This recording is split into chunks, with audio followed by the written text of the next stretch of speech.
Welcome to જય માંડપુણા kitchen.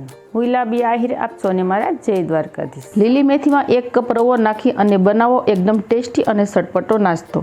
આ નાસ્તો એટલો ટેસ્ટી બનશે કે નાના મોટા બધાને ખૂબ પસંદ આવશે. અને આ રીતે તમે ક્યારેય નાસ્તો નહીં બનાવ્યો હોય. અને આ નાસ્તામાં આપણે નથી ઈનો એડ કરવાનો કે નથી સોડા ખાંડ એડ કરવાનો. આ નાસ્તાને આપણે એકદમ હેલ્ધી રીતે બનાવી અને તૈયાર કરીશું. તો તેના માટે અહીંયા મેં મેથીની ભાજી લીધી છે 50 ગ્રામ. તો જ્યારે પણ શિયાળાની ઋતુ હોય ને ત્યારે માર્કેટમાં બહુ સરસ લીલીછમ મેથી મળતી હોય છે. તો મેથીનું નામ સાંભળી અને નાના બાળકોના મોઢા પડી જતા હોય છે. તો મેથીની ભાજીમાંથી તમે જો આ રેસીપી બાળકોને બનાવીને ખવડાવશો ને તો તેને ખબર પણ નહીં પડે કે આ લીલી મેથીમાંથી બનાવ્યું છે. તો આ નાસ્તો છે તે એકદમ 10 જ મિનિટમાં બની અને તૈયાર થઈ જાય છે. અને આ રેસીપી નાના મોટા બધાને ખૂબ પસંદ આવશે. તો હવે આ મેથીને આપણે સોપર પ્લેટમાં લઈ લઈશું. તો આ મેથીને આપણે ઝીણી ઝીણી કટ કરી લઈશું. તો વિડીયો શરૂ કરતાં પહેલાં મારી તમને નિવેદન છે કે હજી સુધી તમે મારી ચેનલને સબસ્ક્રાઈબ ન કરી તો પ્લીઝ જય માંડપુણા કિચનને સબસ્ક્રાઈબ કરી દેજો. વિડીયોને એક લાઈક જરૂર કરજો અને બાજુમાં રહેલી ઘંટડી દબાવી દેજો જેથી મારી નવી રેસીપીના વિડીયોની નોટિફિકેશન. જ્યારે પણ શિયાળાની ઋતુ આવે ને એટલે આપણે મેથીનો અલગ અલગ વસ્તુ બનાવી અને ખાવું જોઈએ. મેથી છે તે આપણી સેહત માટે ખૂબ સારી અને મેથી ખાવાથી આપણા શરીરમાં લોહીનું સર્ક્યુલેશન વધે છે. તો ફ્રેન્ડ મેથીમાંથી તો તમે ઘણી રેસીપી બનાવી છે, જેમ કે મુઠિયા છે, થેપલા છે, મેથીના ગોટા છે, મેથીની ભાજી છે. ઘણી રેસીપી લીલી મેથીમાંથી બની અને તૈયાર થાય છે. પરંતુ તમે ક્યારે આ રેસીપી નહીં બનાવી હોય તો અહીંયા કટ થયેલી મેથી આપણે ફરીથી બાઉલમાં એડ કરી દઈશું. તો અહીંયા આપણે મેથીને સરસ રીતે ઝીણી ઝીણી કટ કરી નાખી છે. હવે આને આપણે 2 પાણીથી વોશ કરી નાખશું. તો અહીંયા આપણે મેથીને પણ સરસ રીતે વોશ કરી નાખી છે. તો આપણે 50 ગ્રામ મેથીની અંદર લઈ લઈશું 1 કપ રવો.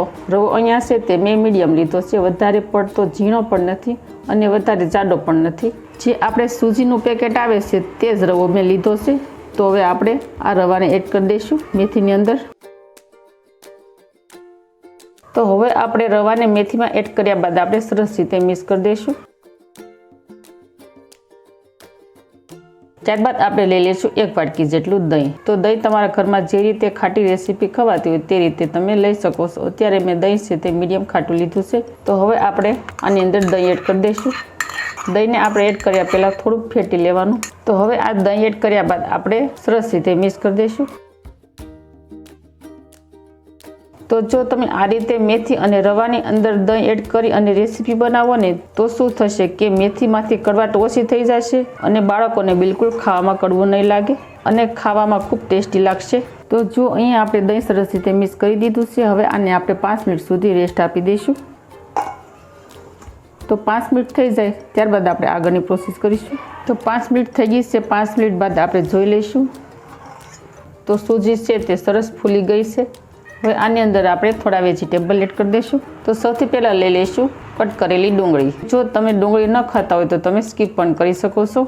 તમે ડુંગળીની જગ્યાએ કોબી અથવા તો વટાણા પણ લઈ શકો છો. તો ડુંગળી મોટી સાઇઝમાં હોય તો 1 લેવાની અને નાની સાઇઝમાં હોય તો 2 લેવાની. અહીંયા મેં 2 નાની નાની ડુંગળી લીધી હતી. આ ડુંગળીને આપણે મિશ્રણમાં એડ કરી દઈશું. કટ કરેલું કેપ્સિકમ તેને પણ આપણે મિશ્રણમાં એડ કરી દઈશું. તો ત્યારબાદ આપણે લઈ લઈશું 1 નંગ ગાજર. ગાજરને પણ ખમણી વડે ખમણી નાખ્યું હતું તેને આપણે મિશ્રણમાં એડ કરી દઈશું. તીખાશ માટે લીધી છે અહીંયા મેં 4 નાની નાની મરચી છે તે કોણી લીધી છે. જો મોટી મરચી હોય ને તો વધારે પડતી તીખી હોય, પણ મોટી મરચી નહીં લેવાની, થોડીક નાની નાની લેવાની એટલે તીખાશ મીડિયમ હોય તેમાં. તમારે જો મરચી ન એડ કરવી હોય અને નાના બાળકોને ખાવાનું હોય તો તમે મરચીની જગ્યાએ મોળા મરચાં પણ એડ કરી શકો છો. ત્યારબાદ આપણે બાઇન્ડિંગ માટે લઈ લઈશું 1/2 કપ ચણાનો લોટ. તો હવે આપણે લઈ લઈશું રૂટિંગ મસાલા. તો તેના માટે આપણે સ્વાદ અનુસાર મીઠું એડ કરી દઈશું. 1/2 ચમચી જેટલી હિંગ એડ કરી દઈશું, પસવામાં સરળ પડે. 5 ચમચી જેટલો લઈ લઈશું આપણે હળદર પાવડર. 1/2 ચમચી ધાણા જીરું પાવડર એડ કરી દઈશું. ધાણા જીરું એડ કર્યા બાદ આપણે લઈ લઈશું 1/2 ચમચી ચાટ મસાલો. ચાટ મસાલો એડ કરવાથી નાસ્તો ખાવાની ખૂબ મજા પડે છે. 1/2 ચમચી જેટલા લઈ લઈશું આપણે અજમા. 5 ચમચી જેટલો લઈ લઈશું આપણે કિચન કિંગ મસાલો. 1 ચમચી જેટલા લઈ લઈશું આપણે સફેદ તલ. સફેદ તલથી નાસ્તાનો દેખાવ સરસ આવે. 5 ચમચી જેટલું લઈ લઈશું આખું જીરું. 5 ચમચી લઈ લઈશું આપણે લાલ મરચું પાવડર. 1 વાટકી જેટલા એડ કરી દઈશું લીલા ધાણા. તો હવે આપણે બધા જ ઇન્ગ્રેડિયન્ટ્સને સરસ રીતે મિક્સ કરી દઈશું.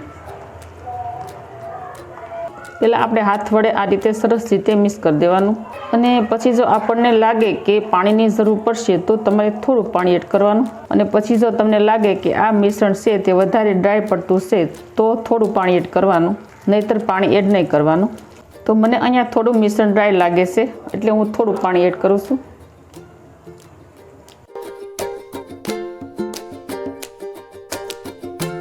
તો જો અહીંયા આપણે મિશ્રણ છે તે સરસ રીતે મિક્સ કરી નાખ્યું છે. અહીંયા મારે 1 ચમચી પાણીની જરૂર પડી છે, જો તમે જોઈ શકો છો.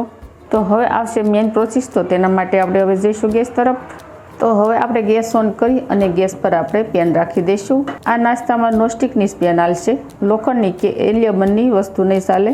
તો પેનની અંદર આપણે 2 ચમચી જેટલું તેલ એડ કરી દઈશું. તેલને આપણે આખા પેનમાં ફેલાવી દઈશું આ રીતે બ્રશ વડે. હવે આપણે તૈયાર કરેલું થોડું મિશ્રણ એડ કરી દઈશું.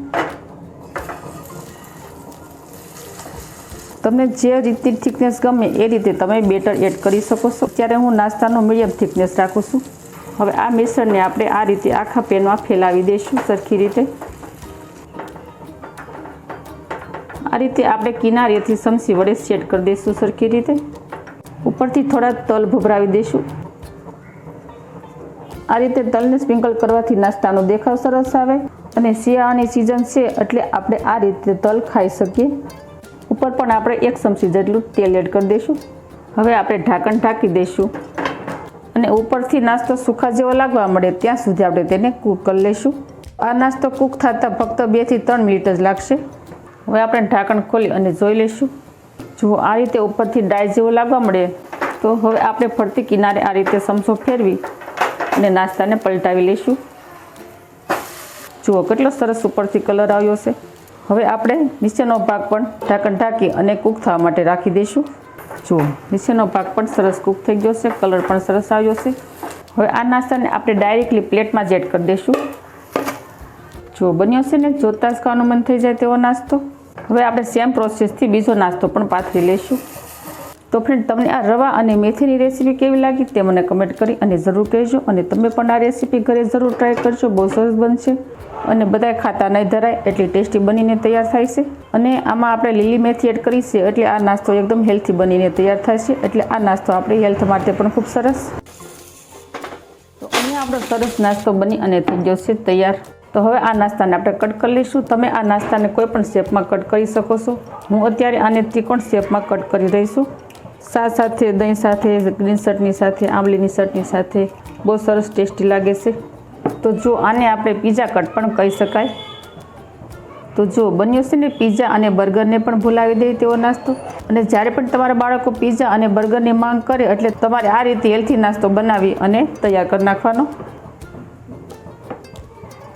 તો મારી આવી જ નવી રેસીપી શીખવા માટે જય માનપૂર્ણા કિચનને સબસ્ક્રાઈબ કરી દેજો. વિડીયોને એક લાઈક જરૂર કરજો અને ફ્રેન્ડ અને ફેમિલીમાં વધુને વધુ શેર કરજો. આવજો, ફરી મળીશું આવી નવી રેસીપીઓ સાથે. ત્યાં સુધી થેન્ક યુ. જય દ્વારકાધીશ, જય સિયારામ, ધન્યવાદ.